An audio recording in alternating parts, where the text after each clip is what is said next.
Hello दोस्तों, स्वागत है आपका अपने YouTube channel one step to success in special education में। तो दोस्तों, आज का जो हमारा टॉपिक है वो है methodology perspective in special education. तो दोस्तों, किसी का कमेंट आया था कि मतलब बोल तो दोस्तों, इसी के साथ जो है हमारी तैयारी चल रही है टीजीटी स्पेशल एजुकेशन की। होपफुली मैं उम्मीद करता हूँ कि सभी की तैयारी जो है अच्छी चल रही है। तो इसी के साथ हम अपना पहला क्वेश्चन शुरू करेंगे। निम्नलिखित में से कौन सा भावनात्मक या व्यवहार विकार का कारण नहीं है? भावनात्मक, इमोशनल और बिहेवियर डिसऑर्डर का कारण नहीं है। विकरण क्या नहीं है दोस्तों? विकरण। निम्नलिखित में कौन सा सहायक श्रवण यंत्र नहीं है? निम्नलिखित में कौन सा सहायक श्रवण यंत्र नहीं है? अंगुलिक पूर्व संकेत घड़ी। What should a teacher do when a student is having a seizure? किसी छेद को दौरे पड़ने पर शिक्षक को क्या करना चाहिए? उसको सिर को किसी चीज में लगने से बचाना चाहिए या उसके चोट लगने से बचाना चाहिए हमेशा। क्वेश्चन नंबर 4 पे चलेंगे दोस्तों के साथ। निम्नलिखित में कौन सा स्वयं प्रबंधन के प्रकार है? स्वयं प्रबंधन के प्रकार मतलब खुद से करना। खुद से करने के प्रकार क्या है? स्वयं निगरानी करना खुद से किया जाता है, स्वयं मूल्यांकन खुद से करना है, स्वयं सुदृढ़ीकरण खुद से करना है। उपरोक्त सभी मतलब ये सभी जो है स्वयं मूल्यांकन के प्रकार हैं। क्वेश्चन नंबर 5 पे चलेंगे दोस्तों। निम्नलिखित में से कौन सा एक शारीरिक दुर्बलता नहीं है? शारीरिक दुर्बलता फिजिकल इंपायरमेंट नहीं है। कौन सी नहीं है? वस्तुए तंतुरुजा नहीं है। वस्तुए तंतुरुजा नहीं है। श्रवण हानि के प्रमुख कारण कौन से हैं? श्रवण हानि के प्रमुख कारण कौन से होते हैं? ऑल ऑफ द अबव, ये सभी जो है श्रवण हानि के कारण होते हैं। तेज शोर होना, नॉइज पोल्यूशन होना, सॉरी नॉइज होना, तो ये सब श्रवण हानि के कारण होते हैं। क्वेश्चन नंबर 7 पे चलेंगे इसी के साथ दोस्तों। कुत्ते के भय के अधिग्रहण को सबसे अच्छी तरह से समझाया जा सकता है। कुत्ते के भय के अधिग्रहण को सबसे अच्छा किस तरीके से समझाया जा सकता है? व्यवहार प्रतिरूप के द्वारा समझाया जा सकता है। व्यवहार प्रतिरूप के द्वारा समझाया जा सकता है। निम्नलिखित में से कौन सा आंतरिक व्यवहार का उदाहरण नहीं है? निम्नलिखित में से कौन सा आंतरिक उदाहरण व्यवहार का उदाहरण नहीं है? इंटरप्लाइजिंग behaviour, hyper activity. Question number 9 पे चलेंगे दोस्तों। निम्नलिखित में कौन सी प्रविधि है जिसका उपयोग छोटे बच्चों के साथ किया जा सकता है, जो मौखिक रूप से संवाद करने और अपनी भावनाओं को व्यक्त करने में सक्षम रखता है? प्ले थेरेपी, खेल, चिकित्सा। तो दोस्तों एक साथ क्वेश्चन नंबर 10 पे चलेंगे हम। व्यक्ति केंद्रित चिकित्सक निम्नलिखित में से किसका प्रयोग करता है? पर्सन सेंटर थेरेपिस्ट यूज किसका प्रयोग करते हैं दोस्तों? सहा समानुभूति का, एम्पैथी का प्रयोग करते हैं। क्वेश्चन नंबर 11 पे चलेंगे। मुझे जीतने दो, लेकिन अगर मैं जीत नहीं सकता तो मुझे प्रयास में बहादुर होने दो। यह शब्द किस खेल से लिया गया है? यह शब्द डेफ ओलंपिक से लिया गया है। डेफ ओलंपिक से लिया गया है। यह शब्द स्पेशल ओलंपिक से लिया गया है। सॉरी दोस्तों, स्पेशल ओलंपिक से लिया गया है। Loss of direct sound for each doubling of distance 6 dB। प्रत्येक दुगनी दूरी के लिए सीधी ध्वनि का होना 6 dB होता है। डीबी मतलब डेसिबल। दिव्यांग व्यक्तियों के लिए राष्ट्रीय नीति की शुरुआत कब की गई थी? दिव्यांग व्यक्तियों के लिए राष्ट्रीय नीति की शुरुआत 10 फरवरी 2006 में की गई थी। क्वेश्चन नंबर 14 पे चलेंगे दोस्तों। में भारत एशिया प्रशांत क्षेत्र में दिव्यांग लोगों की पूर्ण भागीदारी और समानता पर घोषणा का हस्ताक्षर करता है। समानता पर घोषणा का हस्ताक्षर करता है 2000। विवाह को सशस्त्र रूपरेखा को कब अपनाया गया? विवाह को सशस्त्र रूपरेखा को कब अपनाया गया? सन 2002 में। इंचियोन रणनीति के लिए इंचियोन रणनीति के लिए है अधिकार वास्तविक बनाना। इंचियोन रणनीति के लिए अधिकार वास्तविक बनाना। एशिया प्रशांत में पीडब्ल्यूडी के लिए इंचियोन रणनीति को कब अपनाया गया था? इंचियोन रणनीति को सन 2012 में अपनाया गया था। इंचियोन का एक राज्य है। इंचियोन का एक राज्य कोरिया है। इंचियोन का एक राज्य दोस्तों कोरिया है। क्वेश्चन नंबर 19 पे चलेंगे इसके बाद। प्रतिज्ञा या किसी को पीछे ना छोड़ने का लक्ष्य किससे संबंधित होता है? एसडीजी से। एसडीजी से। क्वेश्चन नंबर 20 पे चलेंगे इसके बाद दोस्तों। भारत में जनगणना तक दिव्यांगता पर सवाल नहीं उठाया गया था। भारत में कौन से सन तक दिव्यांगता के ऊपर सवाल नहीं उठा था? 1941 से 1971 तक। तो दिव्यांगता के बारे में जानकारी एक की गई। 2011 की जनगणना में कितने प्रकार की दिव्यांगता के बारे में जानकारी एकत्रित की गई? मतलब 8 प्रकार की दिव्यांगता के बारे में जानकारी इकट्ठा की गई थी। राज्यों में 0 से 6 वर्ष के दिव्यांग बच्चों की संख्या सबसे अधिक है। 0 से 6 वर्ष के जो बच्चे हैं उनमें सबसे अधिक दिव्यांग बच्चे कौन से राज्य में? उत्तर प्रदेश में। उत्तर प्रदेश में होंगे भी। उत्तर प्रदेश है ही इतना बड़ा राज्य। तो इसके साथ दोस्तों क्वेश्चन नंबर 24 पर चलते हैं। यूएनसीपीआरडी का अनुच्छेद अभिगम्यता मतलब जिसमें दिव्यांग बच्चे सुगम्य होते हैं किसी भी कार्य को करने के लिए और चलने के लिए, तो वो अनुच्छेद किस में आता है? 9 में आता है। ईसीजी का क्या काम होता है? ईसीजी हमारा जो हार्ट बीट नापता है। तो क्वेश्चन नंबर इसके साथ दोस्तों 26 पे चलेंगे। बिहेवियर व्यवहार विश्लेषण सिद्धांत पर आधारित है। Behaviour analysis is based upon the principle. किसके ऊपर आधारित होता है? ऑपरेंट कंडीशन के ऊपर होता है, हमारे आधारित होता है। तो इसी के साथ दोस्तों क्वेश्चन नंबर 27 पे चलेंगे। Behaviour modification is a type of behaviour modification is a type of behaviour therapy. तो इसे दोस्तों क्वेश्चन नंबर 28 पर चलेंगे। व्यक्ति केंद्रित चिकित्सा किस प्रकार की चिकित्सा है? व्यक्ति केंद्रित चिकित्सा किस प्रकार की चिकित्सा है? मानवतावादी चिकित्सा। कार्यात्मक विश्लेषण एक चिकित्सा पर आधारित है। कार्यात्मक विश्लेषण एक चिकित्सा पर आधारित है। संचालक अनुकूलन पर आधारित है। संचालक अनुकूलन पर आधारित है। को 21वें जन्मदिन के तुरंत बाद गामक तंत्रिका रोग के रूप में पहचाना गया। किसको पहचाना गया था? स्टीफन हॉकिंग्स को। स्टीफन हॉकिंग्स को। समय का संपित इतिहास किसके द्वारा लिखी गई एक सर्वश्रेष्ठ विक्रेता पुस्तक है?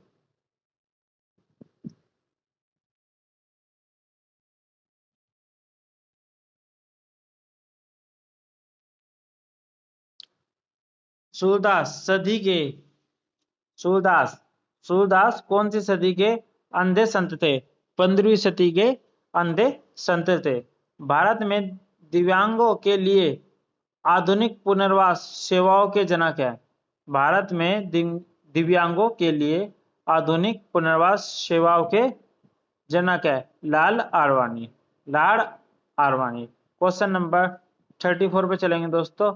सेंट डस्टन छात्रावास का विस्तार बाद में के रूप में किया गया? NIVH के रूप में किया गया था। NIPVD। एबगर अंक कब लिया गया था? एबगर अंक कब लिया गया था? जन्म के बाद लिया गया था। पास्टर कुबजता के साथ बड़े हुए और यूपीएससी लोकसेवा परीक्षा में एक बार नहीं बल्कि 2 बार सर्विस किया। ईरा सिंगल। क्वेश्चन नंबर 37 पे चलेंगे दोस्तों। बधिरों के लिए पहला विद्यालय 1800 में शुरू किया गया था। कब शुरू किया गया था? 1883 में मुंबई में शुरू किया गया था। क्वेश्चन नंबर 38 पे आएंगे दोस्तों इसी के साथ। क्वेश्चन नंबर 38 कहता है भारत सरकार को सुझाव देने के लिए PWD अधिनियम 1995 के लिए कौन सी समिति नियुक्त की गई थी? 1995 में कौन सी समिति नियुक्त की थी? बहरुल इस्लाम समिति नियुक्त की गई थी। नेत्रहीनों के लिए पहला विद्यालय में शुरू किया गया था। नेत्रहीनों के लिए पहला विद्यालय 1887 में अमृतसर में शुरू किया गया था। अब UNCPRD का अनुच्छेद जीवन PWD के लिए जीवन के अधिकार किस अनुच्छेद के बारे में कहेंगे? 10 अनुच्छेद 10 में कहा गया। क्वेश्चन नंबर 41 पे आएंगे दोस्तों। PWD के लिए राहगीरी दिवस पहली बार 1 फरवरी को मनाया गया। 1 फरवरी राहगीरी दिवस। ये राहगीरी दिवस 1 फरवरी 2015 को मनाया गया था। दिव्यांग व्यक्ति व्यक्तित्व और पहला और दिव्यांगता दूसरों को पहचानते हुए संयुक्त राष्ट्र की वर्तमान शब्दावली है। समावेशन की प्रक्रिया में 4 चरण होते हैं, कौन सा सही है? समावेशन की प्रक्रिया में 4 चरण होते हैं, कौन सा सही है? डेनियल, इनकार करना, स्वीकृति करना और समझ और ज्ञान। डेनियल, एक्सपेक्टेशन, अंडरस्टैंडिंग और नॉलेज। क्वेश्चन नंबर 44 पे आएंगे दोस्तों। एक प्रक्रिया को संदिग्ध करता है जिसका उद्देश्य पीडब्ल्यूडी को अपने इष्टतम शारीरिक, संवेदी, बौद्धिक, मनोवैज्ञानिक या सामाजिक कार्यात्मक स्तर तक पहुंचने और बनाए रखने में सक्षम बनाता है। पुनर्वास, रिहेबिलिटेशन। पीडब्ल्यूडी अधिनियम के तहत पीडब्ल्यूडी को शक्ति दी जाती है। पीडब्ल्यूडी को क्या शक्ति दी जाती है? अर्धन्यायिकी और दिव्यांगजनों के अधिकारों के उल्लंघन से संबंधित मामलों में संभालने के लिए नामित विशेष न्यायालय में। तो क्वेश्चन नंबर 46 पे चलेंगे दोस्तों सर। निर्भया के माध्यम से स्वास्थ्य बीमा, कानूनी संरक्षता और गैर सरकारी संगठनों के पंजीकरण की वकालत किसके द्वारा की गई है? एनटीए के द्वारा की गई है। एनटीए, नेशनल ट्रस्ट एक्ट का इसलिए की गई है क्योंकि इसमें गार्डियनशिप लीगल की बात हो रही है। आरबीडब्ल्यू एक्ट नहीं आएगा इसका आंसर। तो क्वेश्चन नंबर 47 पे आएंगे दोस्तों इसी के साथ। क्वेश्चन नंबर 47 है, दिन देखभाल केंद्र योजना राष्ट्रीय न्यास के अंतर्गत आती है। एस्पेशन, दिन देखभाल केंद्र योजना राष्ट्रीय न्यास के अंतर्गत आती है। राष्ट्रीय न्यास के अंतर्गत, राष्ट्रीय न्यास के अंतर्गत ज्ञान प्रभा छात्रवृत्ति योजना है। राष्ट्रीय न्यास के अंतर्गत, राष्ट्रीय न्यास के अंतर्गत ज्ञान प्रभा छात्रवृत्ति योजना है। क्वेश्चन नंबर 49 पाएंगे दोस्तों। राष्ट्रीय न्यास के तहत एक प्रोत्साहन योजना है। राष्ट्रीय न्यास एक उद्यम प्रभा, उद्यम प्रभा राष्ट्रीय न्यास के तहत एक प्रोत्साहन योजना है। दिव्यांगजनों द्वारा बनाए गए उत्पादों के विकास और विपणन के लिए विपणन संघ है। अरुणिम, अरुणिम is marketing federation for development and marketing of product made by PWD। Question number दोस्तों इसी के साथ चलते हैं 51 पर। 13 दिसंबर को अपनाया गया था यूएनसीपीआरडी में प्रोटोकॉल। 13 दिसंबर 2006 को अपनाया गया था। भारत ने यूएनसीपीआरडी की पुष्टि 1 अक्टूबर में 2007 में की थी। यूएनसीआरपीडी लिंक सामाजिक, आर्थिक या ग्रामीण शहरी स्थिति के भेदभाव के बिना दिव्यांगजनों के लिए नागरिक और राजनीतिक अधिकारों की पहचान करता है। तो ये कौन से अनुच्छेद में करता है? हमारा अनुच्छेद 6 में करता है, आर्टिकल 6। शिक्षा यूएनसीपीआरडी में किस अनुच्छेद के अंदर आते हैं? 24 के अंदर आती है। क्वेश्चन नंबर 55 पे आएंगे दोस्तों। आवास और पुनर्वास पर यूएनसीपीआरडी का कौन सा अनुच्छेद है? आवास और पुनर्वास पर यूएनसीआरपीडी का कौन सा अनुच्छेद है? 26 है।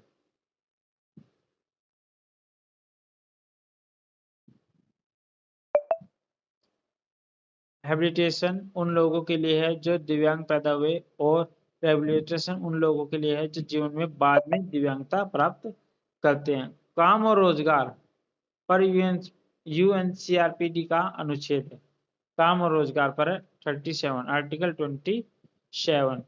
यूएनसीआरपीडी को दुनिया भर में के माध्यम से लागू किया। किसके माध्यम से लागू किया? सीखने के लिए सार्वभौमिक रूपरेखा, सीखने के लिए सार्वभौमिक रूपरेखा। क्वेश्चन नंबर 59 पर चलेंगे दोस्तों इसी के साथ। RT act 2009 come into effect 1 अप्रैल 2010।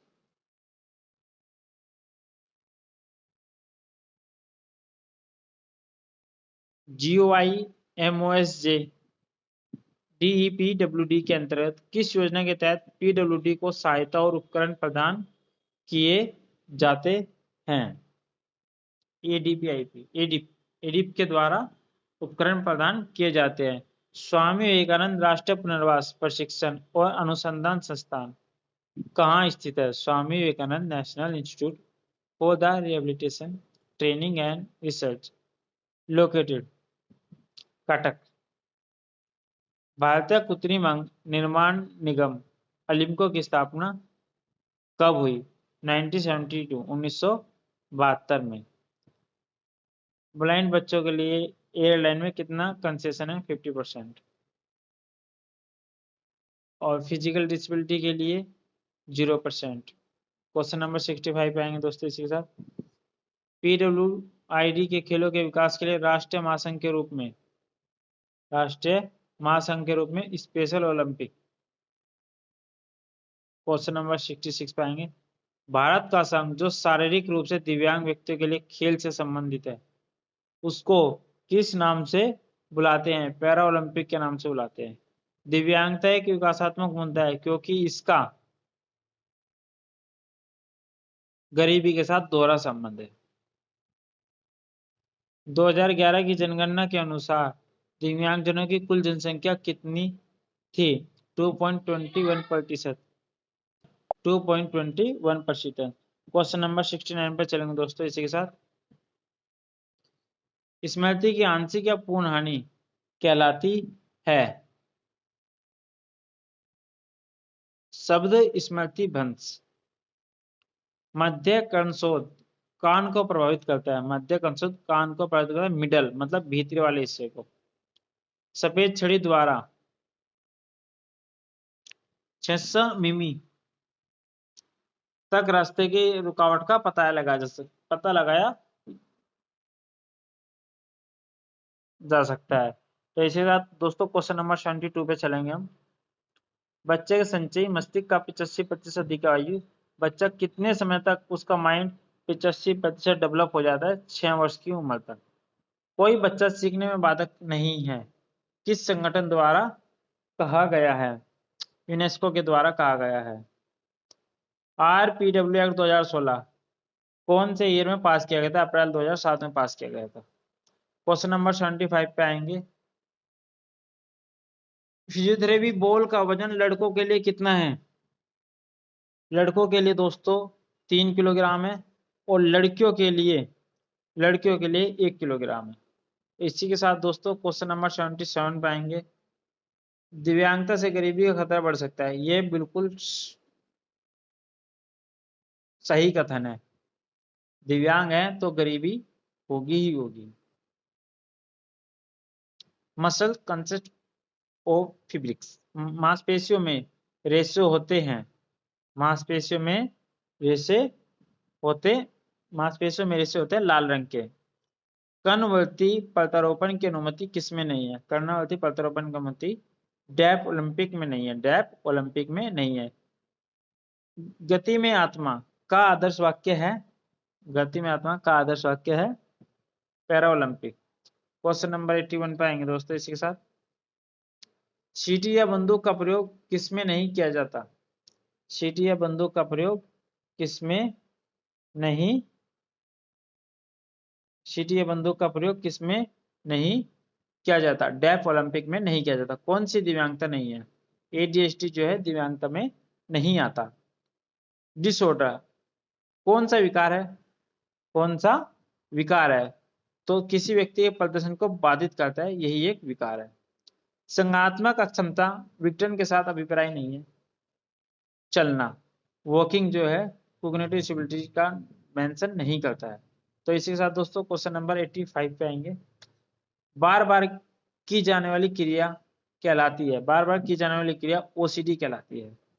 दिव्यांग व्यक्तियों के अधिकार अधिनियम 2016 की धारा 32 में क्या प्रावधान किया गया है कि उच्च शिक्षण संस्थानों में आरक्षण दिया जाए?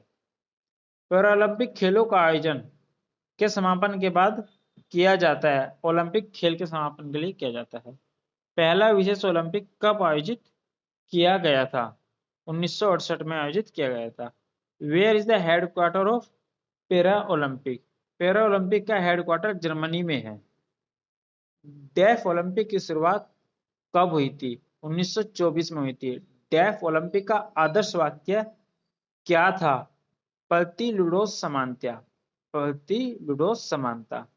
समावेशन की आवश्यकता है, समावेशन की आवश्यकता है। सीडब्ल्यूएस सामाजिक विकास में, गति कौशल बढ़ाने में, शैक्षणिक प्रदर्शन में सुधार के लिए। उच्च शिक्षा का नाम बताइए जिसे सीडब्ल्यूएस के साथ काम करने के लिए विशेष रूप से प्रशिक्षित किया गया है। विशेष अध्यापक। क्वेश्चन नंबर 94 पाएंगे दोस्तों इसी के साथ। जब कोई बच्चा स्वाद, गंध, दृष्टि और श्रवण के अंगों की दुर्बलता के कारण सफलतापूर्वक प्रदर्शन करने में असमर्थ होता है तो उसे क्या बोला जाता है? सेंसरी डिसेबिलिटीज बोले जाते हैं, संवेदी अक्षमताएं बोलते हैं। पोषण, दृश्य और शारीरिक दोष और ग्रंथि संबंधित असमानताओं किस प्रकार के उदाहरण जो शिक्षार्थी को प्रभावित करते हैं?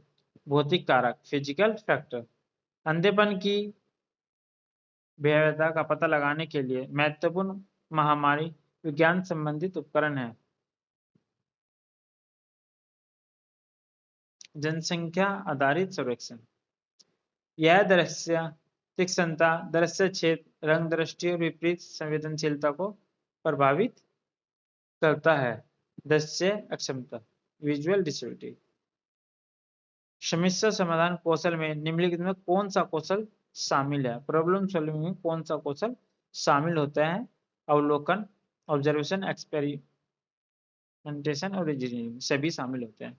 बारीकी से या सावधानी पूर्वक अवलोकन किसी को या किसी चीज पर विचार करने या ध्यान देने की मानसिक क्षमता को कहा जाता है। कोग्निटिव, कोग्निटिव संज्ञानात्मक।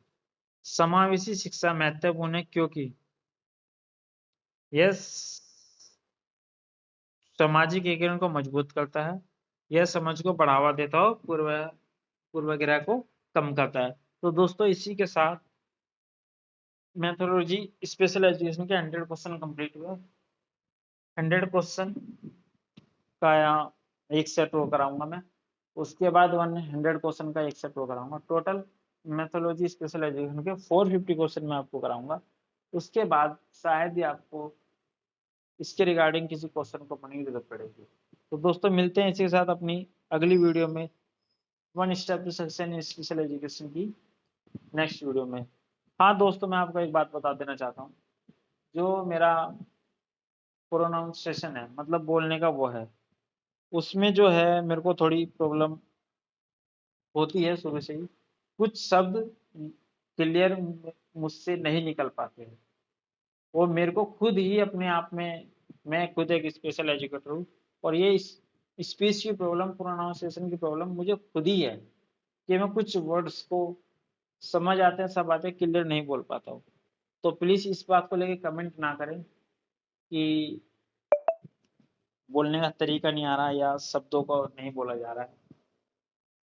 ठीक है ना दोस्तों, ये वीडियोस जो है मैं आपके लिए बनाता हूँ, आपकी सहायता के लिए बनाता हूँ और इसी के साथ साथ मैं खुद भी अपना भी पढ़ता हूँ। ठीक है दोस्तों, मिलते हैं आपके साथ इसी के अगली वीडियो में।